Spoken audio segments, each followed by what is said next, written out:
au hasard pour avoir une prédiction. Et donc mon chéri il a mis une demi-fortune. Après cela, nous nous sommes baladés dans les rues annexes parce que nous voulions manger, mais j'avais trop peur de tomber sur un resto vraiment full attrape-touristes. Donc à la place, nous sommes retournés dans le quartier de Shinjuku pour retourner manger au Bambi Café où on avait été lors d'une de nos premières journées. Donc on a mangé des fluffy pancakes qui étaient vraiment délicieux. Et d'ailleurs le modèle éphémère, on va dire, de la semaine était à la mangue et c'était trop bon. Le lendemain, nous sommes partis en direction de Odaiba. Odaiba qui est une île artificielle située dans la baie de Tokyo, donc au sud-est de la capitale. Donc majoritairement cette île est constituée de bureaux et de centres commerciaux. Je pense qu'il y a aussi des sortes de parcs d'attractions, on va dire. Et c'est très populaire apparemment pour les Japonais, se divertir le week-end, faire des petites sorties et autres. Et pour atteindre cette île, il faut prendre la ligne de métro qui s'appelle la ligne Yori-Kakome, qui est un monorail automatique, donc il n'y a pas de chauffeur. C'est très sympa parce que du coup tu peux te mettre tout devant et avoir une superbe vue sur le trajet. D'ailleurs là je te montre un petit peu comment prendre son billet. C'est assez facile comme pour les autres métros. Tu as des plans et tu regardes où tu pars, vers où tu vas et ça t'indique le prix. Et puis tu vas choisir le billet qui correspond à ce prix, mettre ta monnaie et récupérer ton petit billet. Et nous voilà donc en route dans le monorail. On passe par le quartier un peu plus des affaires de Tokyo, je pense. Et alors, bien sûr, on va passer par-dessus la mer, vu que, comme je t'ai dit, l'île est située dans la baie de Tokyo. On a une très belle vue sur cette rencontre entre la nature et les buildings, c'est assez marrant. Et du coup, pour atteindre l'île, il faut emprunter le Rainbow Bridge, donc qui est cet énorme pont qui fait 798 mètres de long. Il me fait fortement penser à San Francisco, un peu dans la vibe. En plus on avait trop de la chance parce que ce jour-là il faisait vraiment un temps radieux, bien qu'il faisait un peu plus froid que pendant le reste de notre séjour, mais on avait un beau ciel bleu et c'était vraiment chouette pour faire le trajet.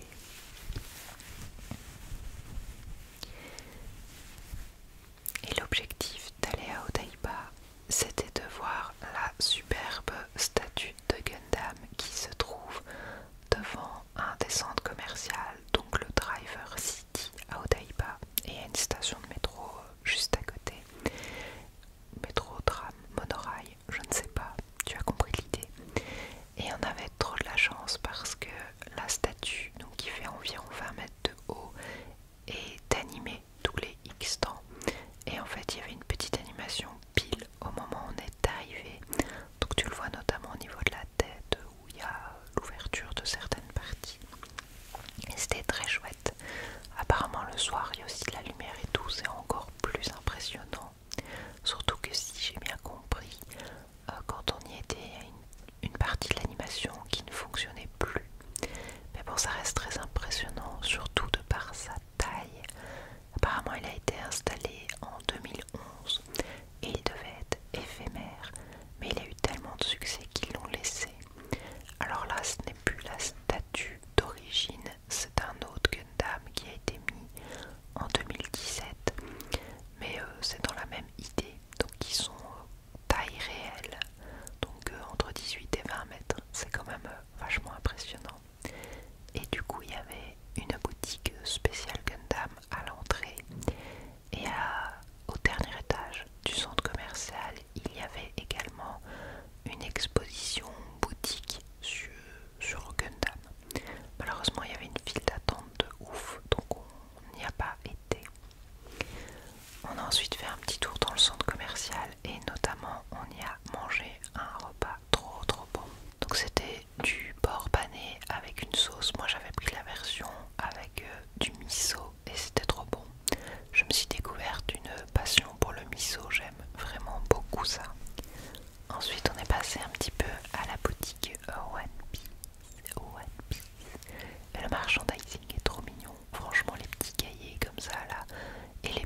j'imagine que les gens ne s'inquiètent pas de ça.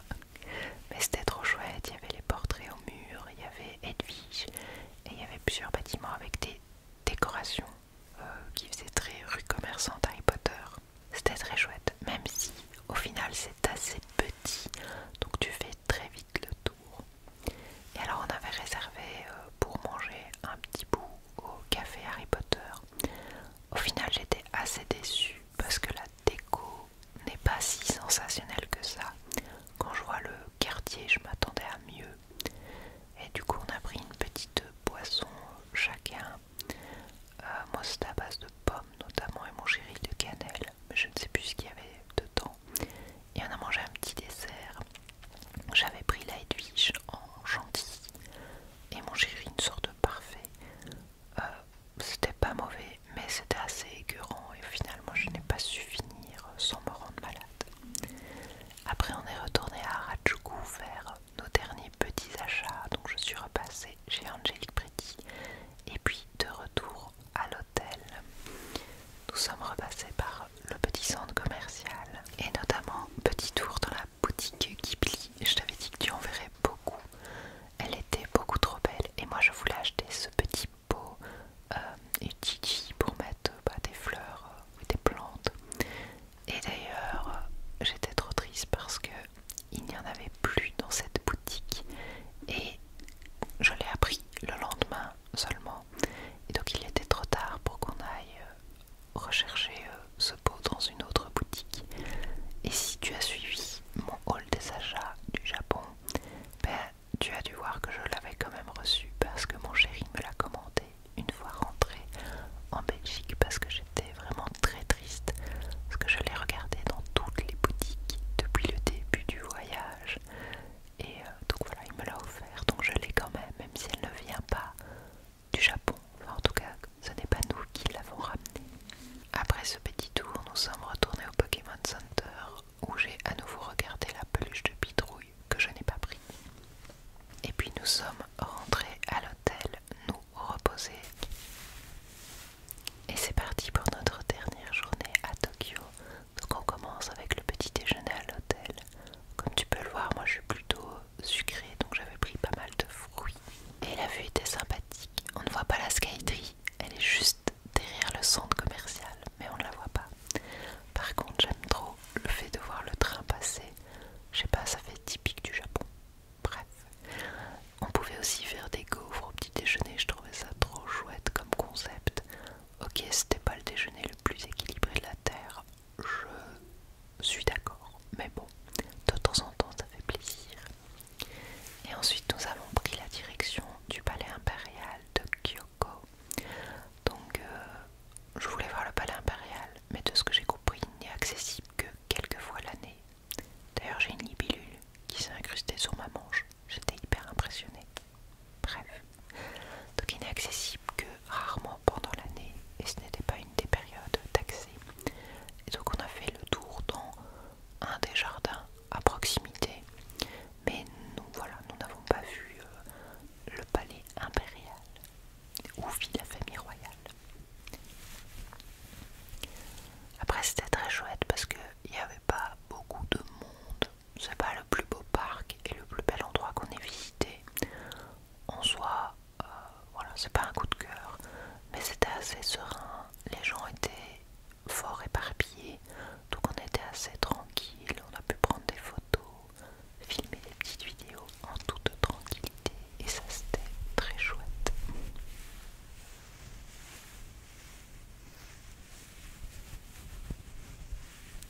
On a vu les ruines d'un ancien palais, je pense, qu'on avait le pied du palais comme ça. Puis nous sommes passés par la gare de Tokyo et je suis passée par mon dernier Pokémon Center rapidement, mais ce n'était là qu'un intermédiaire pour aller au quartier de Akihabara parce que nous avons été chercher des brochettes de Wagyu. On avait vu qu'il y en avait là-bas et on voulait trop en remanger, mais elle ne valait pas celle du Fujiminari. Et puis nous sommes repassés par Asakusa où nous avons pris un melon pan qui était vraiment très bon. D'ailleurs il était servi, il était encore chaud. Il était vraiment très très bon et je peux dire que pour nous ça a été le meilleur du voyage parce que jusque maintenant on était un peu déçus par les melon pan.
Skytree de plus près.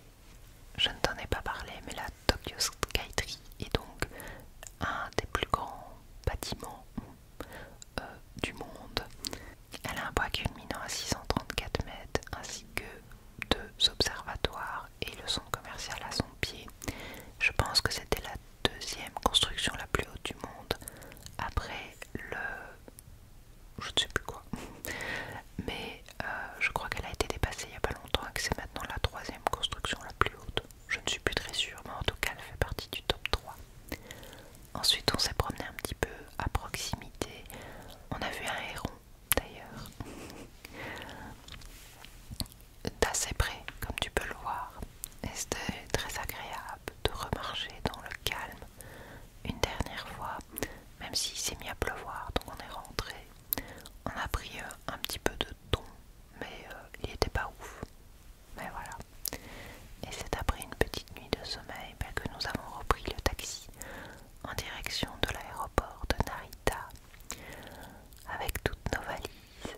Ça va, on s'en sortait bien quand même. On a déposé le pocket Wi-Fi dans une boîte postale à l'aéroport. D'ailleurs, il y avait un centre Pokémon, enfin un Pokémon Center à l'aéroport, mais j'étais tellement stressée que j'ai voulu faire passer les sécurités, aller de l'autre côté, et donc on l'a loupé le Pokémon Center parce qu'il était avant la sécurité. Je suis un peu dégoûtée, mais bon, c'est mon côté stressé de la vie ça. Et après nous avons repris l'avion pour 14 heures